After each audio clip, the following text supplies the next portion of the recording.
boa tarde a você que acompanha o NT Sul aqui na TV Novo Tempo, e a gente fala agora sobre a idade avançada, sobre, enfim, a terceira idade, que todos nós, se Deus quiser, chegaremos lá. Para tratar sobre este assunto, a gente recebe aqui no estúdio a doutora Zélide Quevedo Hunter. Ela é uruguaia de nascimento, naturalizada brasileira, psicóloga e sexóloga, pós-graduada em Educação, Sexualidade e Gerontologia Social, consultora da Unesco desde 2010. E ontem, aqui em Cachoeira do Sul, esteve na Associação dos Aposentados e Pensionistas, falando sobre boa saúde no envelhecimento, prevenção é a solução, propostas inovadoras. Doutora, boa tarde, obrigado pela presença com a gente aqui no NT Sul. Muito boa tarde, é uma satisfação muito grande estar aqui e poder me comunicar de uma outra forma, né? Ontem nós comunicamos através da rádio, hoje estamos através da televisão. Obrigado pela presença. Bom, quero começar perguntando para a senhora sobre o termo correto. A gente vê muito falar sobre a melhor idade, sobre a terceira idade. Qual seria a expressão correta para se referir a esse período da vida? Bem, na verdade, nenhuma nem outra, porque... sei lá, qual é a primeira, a segunda, até quais são os limites de uma e de outra, né? Eu utilizo um termo que estou escrevendo, que esse termo realmente está sendo muito simpático, muito bem aceito, é envelhecência e envelhecente. Quer dizer, o envelhecente que nem um adolescente, que é da criança até o adulto, o envelhecente será do adulto até o velho. Então, o velho eu considero o centenário. O que chega a 100 anos é velho. Até os 99, nós somos envelhecentes. Então, a envelhecência é um período realmente onde nós vamos desenvolvendo. Isso é uma coisa importante, interessante, porque existe, diríamos, dentro desse processo, existe toda uma qualidade de pensamento, de credibilidade, de resiliência, enfim, uma série de situações que acontecem somente nesse período. Ok. Falando sobre a envelhecência, é esse o termo? Isso, correto. Algumas pessoas dizem que ao chegar nessa idade, a tendência é que, quem sabe, alguns comportamentos agressivos possam se manifestar, ou de rebeldia, como na adolescência também. A senhora concorda com isso? Percebe isso? Talvez seja uma reação de quando esta pessoa idosa, essa pessoa envelhecente, ela não encontra eco, diríamos, nas suas ideias, as suas expectativas, ela não encontra resposta. Então, claro, é uma reação normal da pessoa, às vezes se sentir desagregada, de se sentir molestada, de se sentir irada porque certas coisas não acontecem. Mas não é normal, normalmente todos nós somos a mesma coisa que nós éramos, claro. Só que com a grande diferença de que a gente tem certos direitos que devem ser considerados e muito em primeiro lugar, né? Inclusive, sobre este assunto, sobre os direitos dos idosos, a doutora Zélide recentemente participou de uma reunião, de uma conferência em Assunção, no Paraguai, tratando justamente disso. E a gente vê, aqui em Cachoeira do Sul, em todas as cidades do Brasil, casos de desrespeitos, em muitos momentos, ao direito do idoso. Como está essa situação em nível latino-américa? Vamos tratar aí inicialmente. Foi uma grande surpresa e agradabilíssima, né, com certeza, porque ali nós reunimos, assim, em 3 dias em Ipacaraí, a sociedade civil. Nós éramos representantes da sociedade, de entidades da sociedade civil, ONGs, e pessoalmente, como profissional, enfim. E a surpresa foi justamente a atitude muito firme, muito segura do que se queria, do que realmente se quer a respeito de vida, de melhoria de qualidade de vida, de direitos, enfim. De não ser mais visto como alguém que vamos dar uma migalha, vamos dar, pobrezinho dos velhinhos. Quem sabe, politicamente, né, entre aspas, né, aquela questão das aspas, da atitude do político, assim, vamos dar esse direito, vamos dar esse benefício para o idoso. Como se fosse um favor. Um favor. E não é favor. Não é favor. Se nós olharmos a história de qualquer comunidade, nós sabemos que as pessoas, diríamos, a comunidade chegou nesse nível hoje, qualquer comunidade, em função dessas pessoas que batalharam há 10, 15, 20, 30, 40 anos atrás para obter esses benefícios, essas conquistas.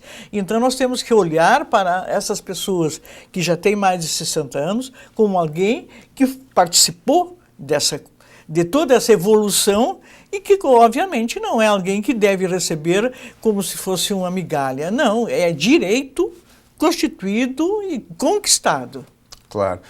Inclusive, o Brasil caminha a sua população, a ter quase 30% da sua população já em idade avançada, ou de idosos, né, composta por idosos, é o que as pesquisas indicam, especialmente para o ano de 2025, 2030, pessoas com mais de 65 anos de idade.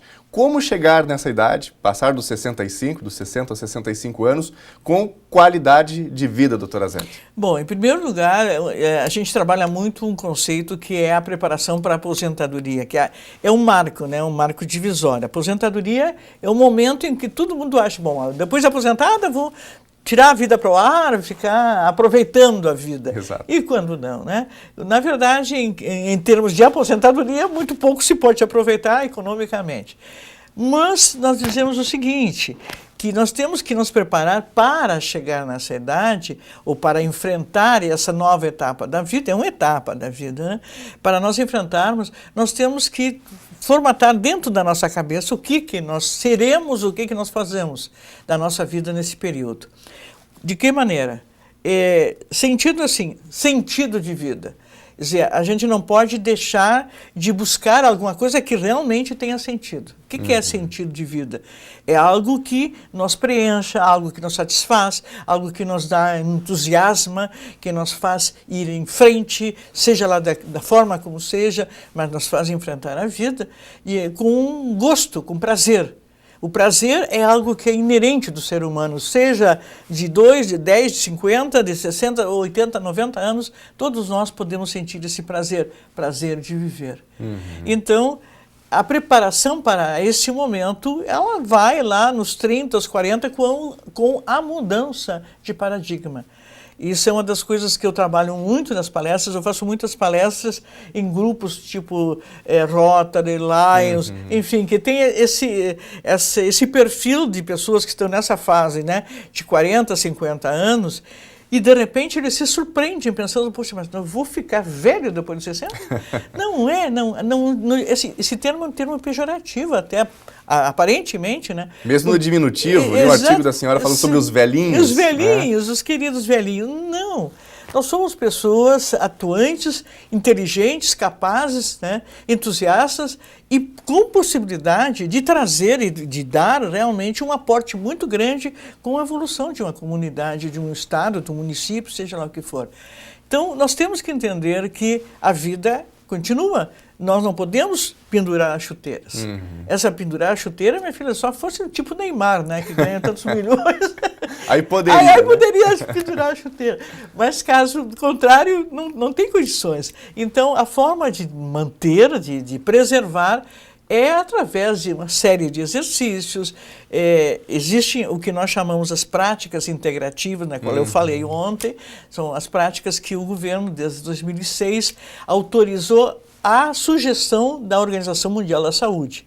A Organização Mundial da Saúde, a OMS, ela determinou práticas que são, a maioria delas, vindas da civilização oriental, como Tai Chi Chuan, Yoga, quiropraxia, enfim, são práticas que determinam a boa qualidade de vida mental e depois tu leva para o teu corpo, né?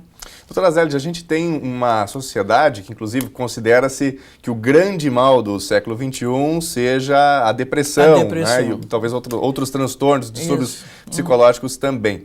Como é que essa geração vai chegar aí nos seus 65 anos, na envelhecência, considerando todo esse aspecto da depressão? Quem sabe uma geração que não encontra tanto prazer de viver, ou que se esmera demais, que trabalha demais. Como chegar nessa idade com uma qualidade de vida tranquila, com a mente saudável? Exatamente. Bom, isto é um grande desafio, né? É um grande desafio. Eu coloco um exemplo, assim, aos 40 anos, eu fui professora, né, 25 anos professora de línguas, francês e espanhol. E aos 40 anos eu pensei, eu vou me aposentar aos 47, 25 anos de carreira, completei 25 anos de carreira em sala de aula. O que eu vou fazer depois dos meus 47 anos? Digo, pensando que 47 anos eu estaria assim com o auge da minha plenitude, com certeza, com saúde, com vontade de viver, de fazer coisa, disposição. E aí, então, eu fui buscar outra profissão. Fui buscar a psicologia.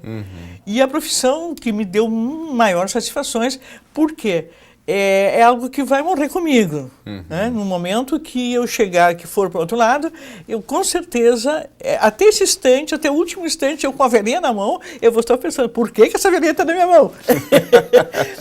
Bom humor é uma das coisas importantes que a gente tem que trabalhar para que esta depressão não tome conta, quer dizer, buscar uma nova profissão, ou uma profissão que dê sentido, né, ou uma atividade que dê sentido.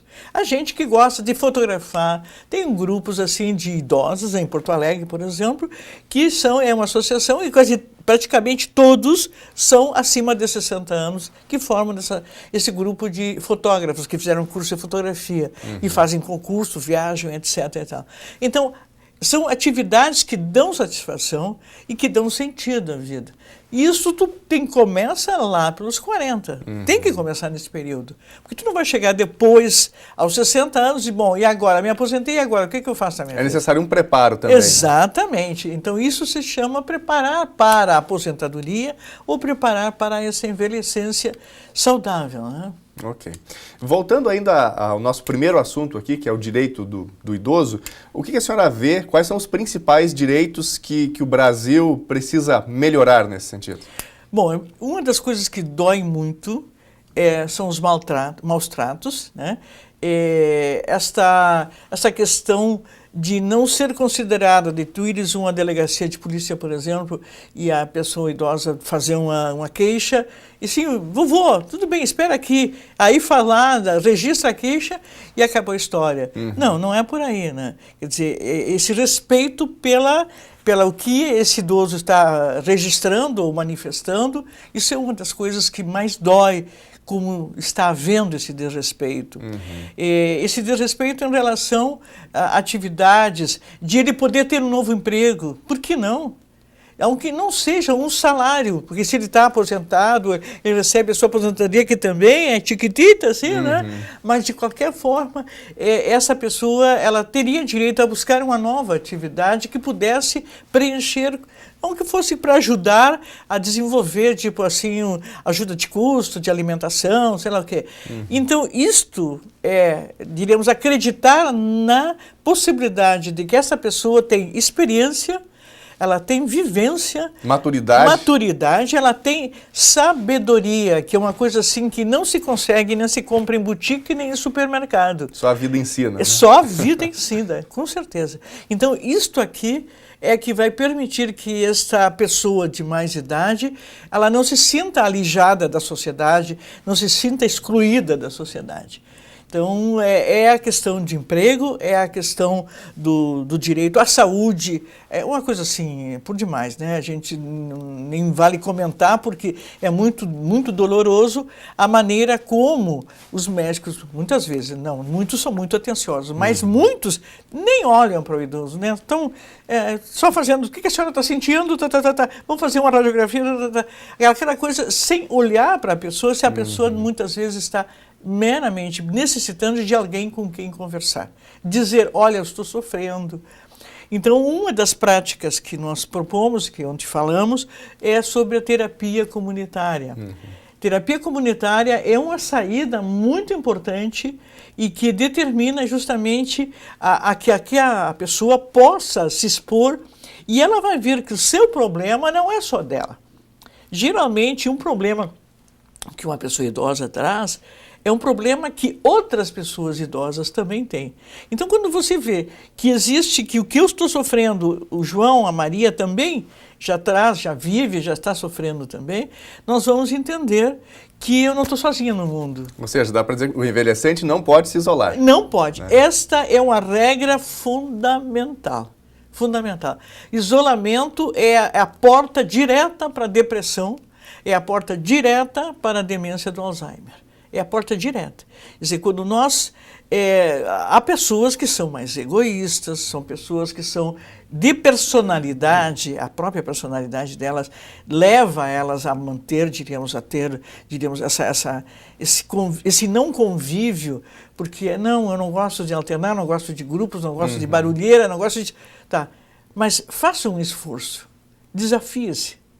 Com certeza, um dos assuntos que preocupa muito os filhos é o aspecto das demências, o Alzheimer, que a senhora citou. Como que a família pode perceber os primeiros sinais, especificamente do Alzheimer? Bom, na verdade, como eu te disse, ela entra pela porta da depressão. Então, se nós vemos que este idoso está deprimido, ele está isolado, ele está de uma forma, diríamos, fechado dentro de si, nós temos que perceber por quê. Logo temos que... não, vô, avó não querem sair, não querem mais passear. Mas por que não querem mais passear? Será que no passeio as crianças ou os adolescentes não dão... Vamos falar a palavra correta, não dão bola para aquele idoso? Ou riam, ou fazem chacota do que... Né? Porque esses pais, de repente, não educaram esses filhos né, para respeitar aquela pessoa de idade. Então, dizer, não vou levar o vô porque ele quando ele come, ele treme, no caso de inicia um mal de Parkinson com o tremor, por exemplo. Então, essas coisas nós temos que entender que os sintomas, eles não aparecem assim de hora para outra, assim, se instala e aí o indivíduo... Não, é progressivo. E a progressão, então, uma das coisas que nós chamamos a atenção em primeiro lugar é a questão da depressão. Esta é a porta de entrada.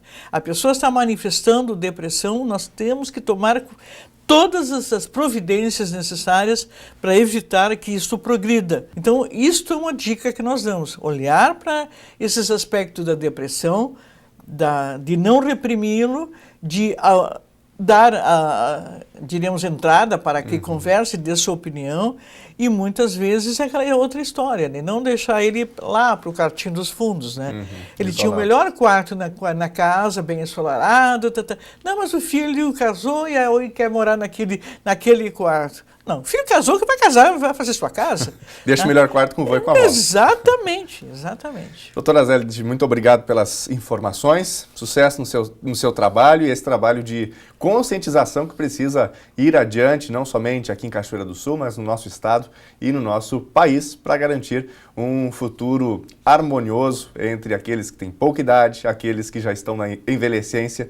Isso é muito importante. Sucesso nas suas atividades. Muito obrigado por toda a atenção. E digo uma frase para que todo mundo pense, né? Apesar de tudo, dizer sim à vida. Isso é mais importante. Obrigado. E assim nós encerramos o NT Sul desta quinta-feira.